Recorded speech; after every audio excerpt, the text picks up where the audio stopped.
Did I call it or did I call it? I mean, what did I say, 6 months? And when was our first date? So 5.5. God, I hate it when I'm right. I mean, what is it about guys that makes them want to screw anything that walks, even when they're going out with someone as awesome as Allegra Cole?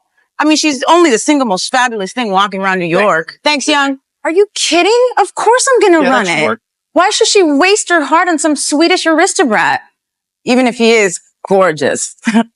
Hey, if he's stupid enough to cheat, then the world should know he's dumb enough to get caught. Exactly. I'm in the elevator. I'll see you in a minute.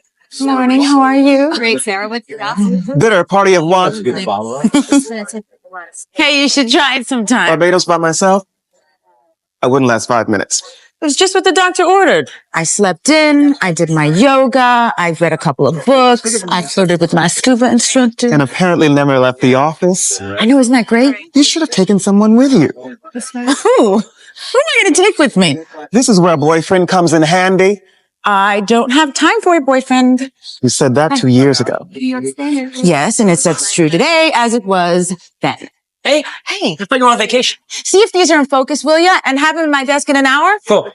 And besides, relationships are for people that are just waiting for something better to come along. Spoken like a true cynic. I'm not a cynic. I'm a realist. You are a realist masquerading as a cynic who is secretly an optimist. What are you doing here? What is she doing here? She works here, remember? No, she doesn't. Not for another 4 days. Well, this couldn't wait. Oh, of course it could. What are you doing? Go back to the beach. I don't want you here. Oh, no, really, you do. You are becoming a sick workaholic lunatic. And this is exactly the kind of nervous, overwrought behavior that leads to Pictures of Subby with a busty brunette. a very, very big raise. Jesus. You could find dirt in a snowstorm. Comes with the job.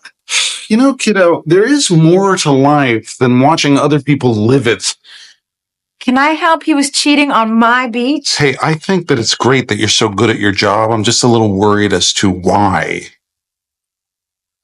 Let me worry about that. Okay. I want that column on my desk by lunch. Does that mean you're going to pay for my hotel? For you to sip Mai Tais? I don't think so. Get out. Okay, welcome to the mini story for the Hitch 3 lesson. Let's get started. Here's the story first. There is a cynic named Hurley. He does not believe in love. He hates dating and romance. He won't even flirt with girls or get a cell phone. Hurley's sister is overwrought, worrying about him. She says, "Hurley, just try. You might meet a beautiful girl and fall in love." Hurley says, "You are a lunatic. I'll never fall in love." Hurley's sister says, "I predict you will fall in love." Then she gives Hurley a cell phone and says, "This is for you. It will come in handy for dating." The next day, Hurley goes to a coffee shop. He sees a beautiful, busty blonde woman. She sees him too. She walks over to him and says, "You are so cute. Can I have your phone number?" Hurley is shocked, but he gives her his cell phone number. The next night, they go on a date and fall in love. Hurley's sister calls him after the date, and she asks, "So, what's the dirt?" Hurley says, "Well, you called it. I fell in love and I'm happy. In fact, it's just what the doctor ordered." Okay, let's go back to the beginning, this time with questions. As usual, you can answer the questions quickly out loud, just shout them out quickly, or you can use your pause button if you need to think a little while and then answer the questions. Or you can relax and just listen to the questions and not worry too much about answering them. Up to you. Okay, here we go, up to the top. There is a cynic named Hurley. Is Hurley an optimist? Is he very positive? Well, no, Hurley is not positive. He's not. Hurley is a cynic. Is Hurley quite negative? Well, yes, that's exactly right. Hurley is a cynic. He's a very negative person. Is Hurley a cynic about everything? Well, no, he's not. He's not a cynic about everything. Is he a cynic about money? No, he's not a cynic about money. Is he a cynic about his family? No, he's not negative about his family. He's not pessimistic about his family. He's not a cynic about his family. What is he a cynic about? Well, he's a cynic about love. He does not believe in love, in romantic love, in dating. So he is a cynic about love. He hates dating and romance, in fact. He won't even flirt with girls. Will Hurley joke and chat with beautiful girls? No, he won't. He ignores them. He won't even flirt with them. Will he smile at them and try to get closer to them? No, he won't do that either. He won't flirt with girls at all. Will he try to just sound intelligent and smart when he talks to a girl? Will he ask her a lot of questions? Will he ask her for her phone number? No, he won't do any of those things. He will not flirt with girls. Will Hurley flirt with boys? No, Hurley's not gay, so he also does not flirt with boys. He doesn't flirt with girls, and he doesn't flirt with boys. So, does he have a cell phone? Well, no, he doesn't have a cell phone. He doesn't care about dating. He thinks, I don't need a cell phone. I just have a phone at my home. A cell phone's unnecessary. I don't want to flirt with girls, and so I don't need a cell phone. Hurley's sister, however, is overwrought. Why is she overwrought? Well, she's overwrought worrying about him. Is Hurley's sister very calm? No, she's not calm. She's upset. She's the opposite. She's very upset and worried about Hurley. Is she very nervous about him? Yes, she is. She's very nervous and worried about him. She's overwrought. Is Hurley's sister overwrought about their mother? No, she's not overwrought about their mother. She's not worried and upset about their mother. Is she overwrought about her children? No, she's not overwrought and worried about her children.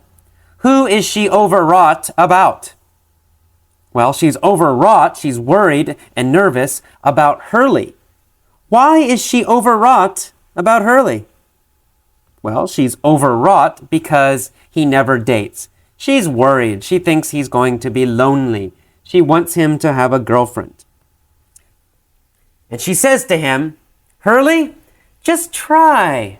You might meet a beautiful girl and fall in love. Hurley says, You are a lunatic. I'll never fall in love. Does Hurley insult his sister? Well, yeah, he does. A lunatic, that's not nice to say. He's saying she is crazy. He says, You are a lunatic. You are crazy. I will never fall in love. Does Hurley think his sister's idea is crazy? Well, yes, he does. He thinks she's a lunatic. Why does he think she's a lunatic? Well, she said, You might fall in love. And he thinks that idea is crazy. So he says, You are a lunatic. Does Hurley think his brother is a lunatic, a crazy person? No, he doesn't think his brother is a lunatic. He thinks his sister is a lunatic. He thinks his sister is crazy. But Hurley's sister says, I predict you will fall in love. Does she guess he will fall in love in the future? Yeah, that's right. She predicts, she guesses about the future that he will fall in love. I predict you will fall in love. Then she gives Hurley a cell phone, a mobile phone, and says, Here, Hurley, this is for you. It will come in handy for dating. Will the phone come in handy for his job? Well, maybe it might come in handy for his job, but his sister says it will come in handy for dating. Will the phone be useful for dating? Yes, that's right. It will be useful. It will be good for dating. It will be helpful for dating. It will come in handy for dating. What will come in handy for dating? Well, the cell phone. The cell phone will come in handy for dating. Will the cell phone come in handy for vacations? Well, I don't know, but no, probably not. It won't come in handy for vacations. It will come in handy for dating. That's why she gave it to him. It will be useful. It will be helpful. It will come in handy for dating. Okay, Hurley takes the phone, but he's still a cynic. And the next day, Hurley goes to a coffee shop. However, on that day, he sees a beautiful, busty blonde woman. Is this beautiful woman very small? Does she have small breasts? Sorry, but that's what it means. Does she have small breasts? Well, no, the opposite. She has large breasts. She is a busty blonde woman. Does she look like a movie star with very large breasts? Yes, that's right, she does. She has very large breasts. She's a busty blonde woman. She is a busty woman. It means she has large breasts, a large chest. She's a very busty woman. Is she a beautiful, busty brunette woman? No, she's not a beautiful, busty brunette woman. She is a busty blonde woman. She has blonde hair. She is a busty blonde woman. And she sees Hurley also. She walks over to Hurley and says, "You are so cute. Can I have your phone number?" Hurley is shocked, but he gives her his cell phone number. The next night, they go on a date, and they both fall in love.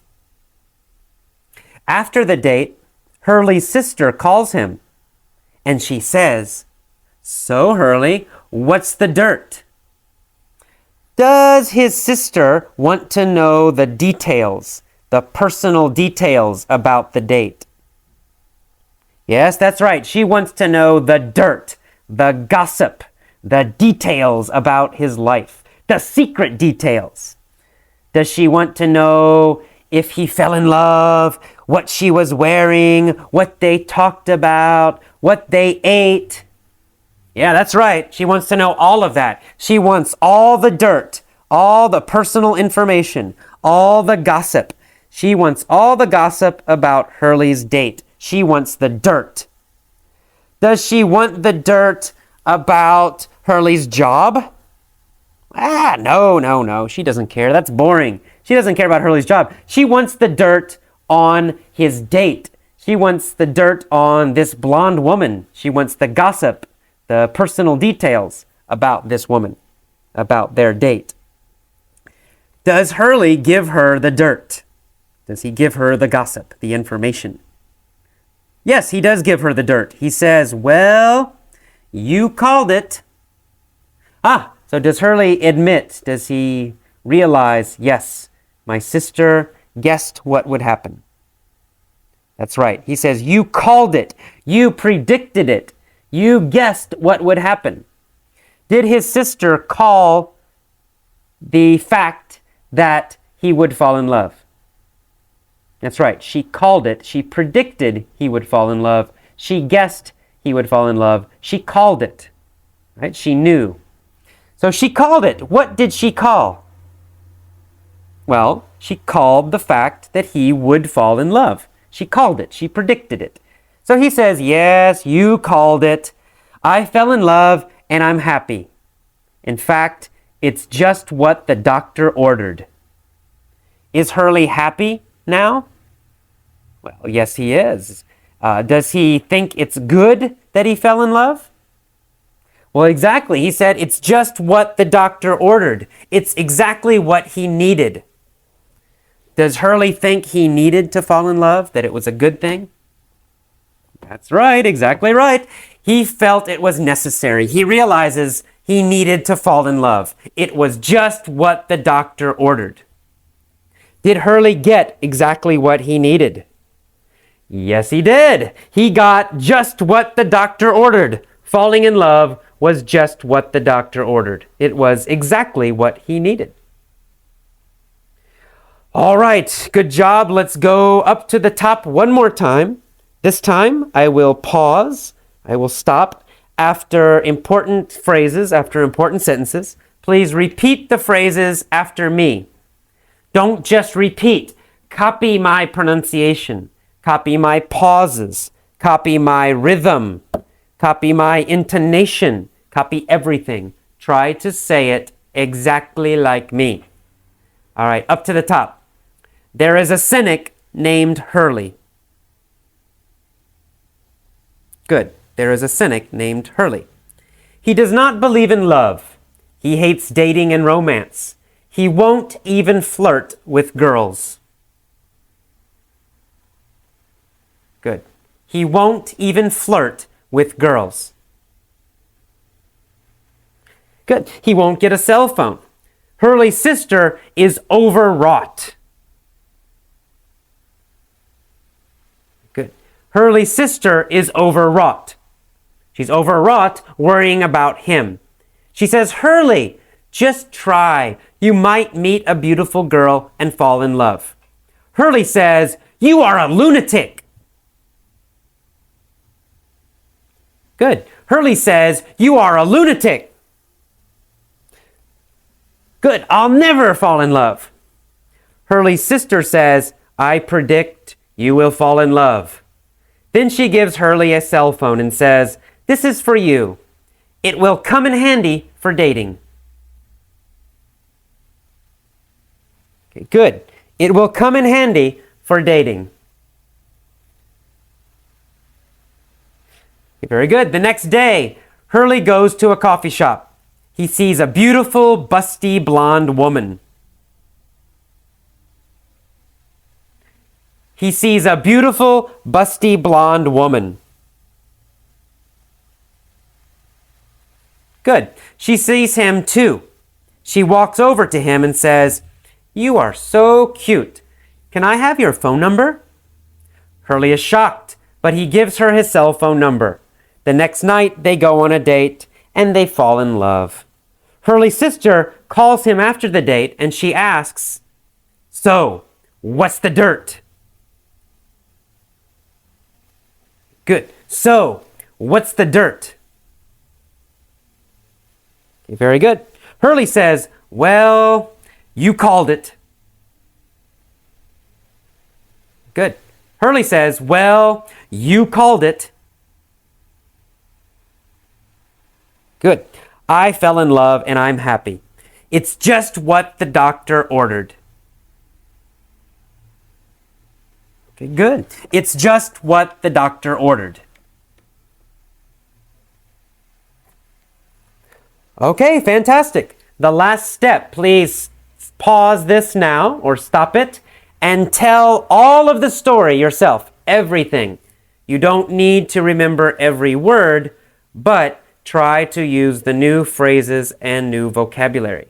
Okay, so stop and try to tell all of the story. When you can do that easily, go to the next lesson, the point of view lesson. See you next time. Bye-bye. Okay, welcome to the point of view mini story for the Hitch 3 lesson. Let's tell the same story again. This time, we'll begin the story with the phrase, 5 years ago. 5 years ago, there was a cynic named Hurley. He didn't believe in love. He hated dating and romance. He wouldn't even flirt with girls or get a cell phone. Hurley's sister was overwrought, worrying about him. She said, Hurley, just try. You might meet a beautiful girl and fall in love. Hurley said, you are a lunatic. I'll never fall in love. Hurley's sister said, I predict you will fall in love. Then she gave Hurley a cell phone and said, "This is for you. It will come in handy for dating." The next day, Hurley went to a coffee shop. He saw a beautiful, busty blonde woman. She saw him too. She walked over to him and said, "You are so cute. Can I have your phone number?" Hurley was shocked, but he gave her his cell phone number. The next night, they went on a date and fell in love. Hurley's sister called him after the date and asked, "So, what's the dirt?" Hurley said, "Well, you called it. I fell in love and I'm happy. It's just what the doctor ordered." All right, let's tell the next story. Let's imagine that Hurley was not always a cynic. Maybe in the past he was a realist. Maybe in the past he was an optimist. Maybe in the past he was a romantic. But his heart was broken last year. Last year, his heart was broken. His girlfriend broke up with him, his ex-girlfriend. So, since last year, he has been a cynic. He has not believed in love. He has not dated, and he has not believed in romance since last year. Since last year, he won't even flirt with girls. And he has not had a cell phone. He has not gotten a cell phone. During this time, Hurley's sister has been overwrought worrying about him. She said, "Hurley, just try. You might meet a beautiful girl and fall in love." In fact, during this time, all the time, she has said, "Hurley, just try. You might meet a beautiful girl and fall in love." Every time, Hurley has said, "You're a lunatic. I'll never fall in love." And every time during this year, Hurley's sister has said, "I predict you will fall in love." One time she gave him a cell phone and said, "This is for you. It will come in handy for dating." The next day, after she gave him the cell phone, Hurley went to a coffee shop. He saw a beautiful, busty blonde woman. She saw him too. She walked over to him and she said, "You are so cute. Can I have your phone number?" Hurley was shocked, but he gave her his cell phone number. The next night, they went on a date and fell in love. Hurley's sister called him after the date and asked, "So, what's the dirt?" Hurley said, "Well, you called it. I fell in love and I'm happy. It's just what the doctor ordered." Okay, you can hear in that one, in the beginning, when I talk about something that started last year and continued until now, that has continued happening, then I'm saying, has been a cynic, right? Has been overwrought. Hurley has said, meaning not just one time, but many times during the last year. And then we talk about a specific incident, a specific experience, a specific event. And at that time, we switch back to the normal past tense because it only happened one time and it's totally finished. All right, let's do the future. Now with the future, it's a little strange. We don't usually tell stories in the future, to be honest. We make some predictions about the future. We might talk about the weather or something. But telling a story like this, totally in the future, in fact, is not very natural. It's a little strange. It's not something we normally do. So that's why many times when you hear the point of view stories, I will naturally switch back to the present or sometimes even to the past, depending on the situation. Because that's a more normal way to tell a story in English. And I do this, I don't even think about it. I try to tell it all in the future, but then I will naturally change back to another verb tense just because, again, you don't usually tell a whole story like this in the future. You might begin it with the future, but then you probably would sometime switch back to the present tense for most of it. So I'm going to do it a little more naturally this time. I'm not going to think. I'm just going to tell it how I normally would tell it, how I naturally would tell it to a native speaker. Here we go. I'm imagining that next year there will be this guy named Hurley, and he will be a cynic. He won't believe in love. He will hate dating and romance. In fact, he won't even flirt with girls, and he won't get a cell phone. His sister is going to be overwrought worrying about him. She's going to say, Hurley, just try. You might meet a beautiful girl and fall in love. When she says that, Hurley will say, You're a lunatic. I'll never fall in love. And Hurley's sister will say, I predict you will fall in love. Then she will give Hurley a cell phone and say, This is for you. It will come in handy for dating. The next day, Hurley will go to a coffee shop. He'll see a beautiful, busty blonde woman. She'll see him too. She'll walk over to him and say, You are so cute. Can I have your phone number? Of course, Hurley will be shocked, but he'll give her his phone number. The next night, they'll go on a date, and they'll fall in love. Hurley's sister will call him after the date and will ask, So, what's the dirt? Hurley will say, Well, you called it. I fell in love and I'm happy. It's just what the doctor ordered. Okay, well, actually, I did tell it all in the future, pretty much, except for the quotes. But the rest of it I told in the future, a little more naturally this time than some of the other stories. What I would like you to do now is go back, listen to each version of the story again. Listen many times. Just listen. Just learn to naturally hear the difference with the time changes. After that, listen to one version, then pause, tell that version yourself. Begin the story with 5 years ago, then tell all of the story. Then listen to the next version. Pause, begin the story with since last year, and tell the whole story again, using that time period. And then finally, tell the story one more time, listen to the last version, then stop and tell it yourself. Start with next year. There will be a cynic named Hurley. Okay, if you keep doing this with every lesson, you will naturally begin to internalize, to remember these common verb tenses, these common time frames that we use in English every day in conversation. Just relax. Don't try to memorize any kind of difficult grammar rules. Don't worry about the grammar names. Just practice doing these stories again and again and again and again, many, many, many times, 3, 4, 5, 6 months. Believe me, I promise you will get better. Okay, I'll see you next time. Next up, after you finish this, go to the commentary. Okay, bye-bye. Okay, welcome to the commentary for the Hitch 3 lesson. First, I'd like to describe this scene for you in the movie, in case you have not seen it yet.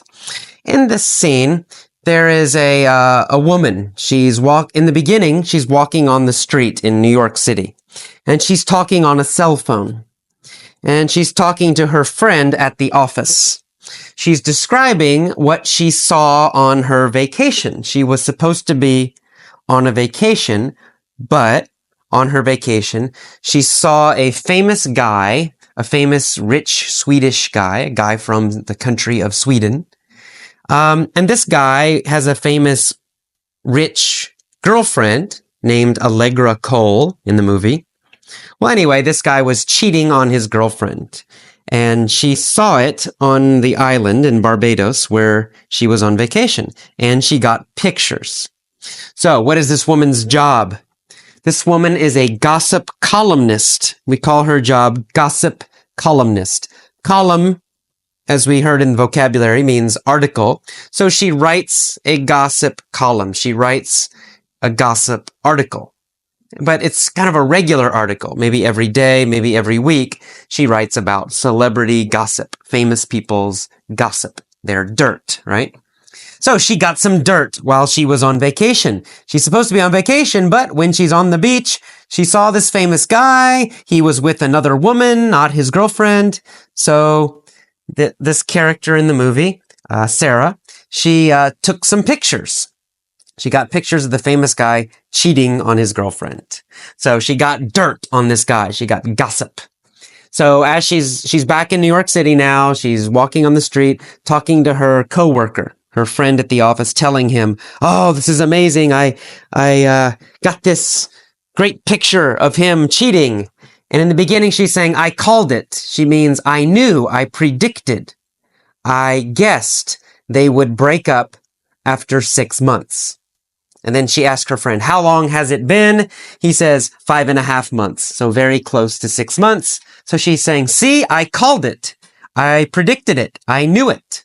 I guessed they would only stay together for 6 months. So that's what she's saying. She's saying, I called it. I told you. I knew it. And then she goes into her office, and her friend is this gay guy who is in the office, who she was just talking to on the phone. He says hi. He's joking. He says, bitter party of one, pretending he's a restaurant staff person working at a restaurant. And then they kind of joke with each other. And then as they're talking, her boss comes and sees her. And her boss is not happy, actually, because she is supposed to be on vacation. She works too much. Her boss wants her to take a break. So he's kind of criticizing her, joking, not really serious, but he's kind of joking, saying, you're a workaholic. You're overwrought. You're nervous. You work too much. And he's telling everybody, this woman has a problem. She works too much. But then Sarah, this woman, the reporter, the gossip columnist, she says, I got pictures of this guy with another woman. And then the boss he's like, wow, amazing. He's like, you're going to get a big raise. I'm going to pay you more money. And then they go into his office and they're talking a little more. And he says, I'm amazed. You can find dirt in a snowstorm. It means you can find gossip anywhere. And she's kind of laughing, haha. And then she asks him, will you pay for my hotel, pay for my vacation since I was working? And he kind of laughs and says, no, forget it. I'm not paying for your vacation. Finish your article and get out. Go home. So that's the general scene. That's the general situation of what's happening when you listen to the audio from Hitch.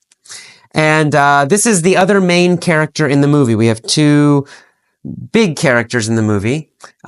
Hitch is Will Smith, who we've heard before in the other scenes. And then this woman, whose name is Sarah. And later we'll get some other smaller characters as well. But these are the two main characters in the movie. And Sarah is kind of a cynic. Sarah is a cynic about dating. She does not trust men. She thinks all men are liars. They all lie. And they just want to screw any woman they can get. Remember, screw means have sex with, right? So she's kind of insulting men in this scene a little bit. And she's not romantic at all. Hitch, our other character, Will Smith's character, he is romantic. In fact, he's very, very, very romantic. He believes in true love, and he helps men find their true loves and get them. He's the date doctor. He helps them to do better with women. Okay, so now we've set up the situation. We've prepared the situation for the movie. We have two people, the very romantic guy, Will Smith, who helps guys with dating. And then we have Sarah, who's a cynic and a gossip columnist. All right, good. And in this scene, there's a few things I should also explain. She mentions Sebi. She says, I got pictures of Sebi with a busty blonde. Sebi is the name of the rich Swedish guy. It's just a name. She also mentions Allegra Cole. Allegra Cole is the most fabulous woman in New York. Allegra Cole is another minor character. She's a very rich, beautiful woman. She was the girlfriend of Sebi. Sebi and Allegra Cole were together, and then Sebi was cheating, and our main character, Sarah, got pictures of them. So, I hope that explains all of this. Okay, good. So that's the setup. I just want you to kind of understand what you're seeing. In terms of learning language, let's kind of talk about that for a minute. Again, I think it helps a lot to see the movie. Maybe even just one time is enough, but you need the pictures in your head. You need the images. That helps you remember the vocabulary, helps you remember the slang, helps you remember the phrases. Because then you connect these words, you connect the language to pictures. That is powerful. That is why I like using movies. Because when you study from a book only, or you're only listening to your iPod, I mean, it's good, it's okay, but you don't have the same connections to the language. With a movie, you connect the language to pictures, to images, to situations, to a story you can see. That is powerful. That will help your memory a lot, especially if you watch the movie several times, many times. And also listen to these lessons and scenes from Effortless English on your iPod. So you listen when you're out, you listen when you're going to the store, you listen when you're on the bus, you listen when you're in a coffee shop. Then you go home, maybe once a week or twice a week, you watch the movie. Or maybe you only watch the scene for each lesson. You watch the scene 2, 3, 4, 5 times each day. It only takes a couple minutes. That will help you so much if you have the pictures. The pictures will help you remember. Especially, it will help you remember how to use the language. What situation should you use the language? What situation should you use the vocabulary and these phrases? It's better, I think, than only reading an article and listening to an article. The pictures will help you. But you've got to listen to these lessons many times. You have to listen 1 hour every day. You have to watch the movie more than one time.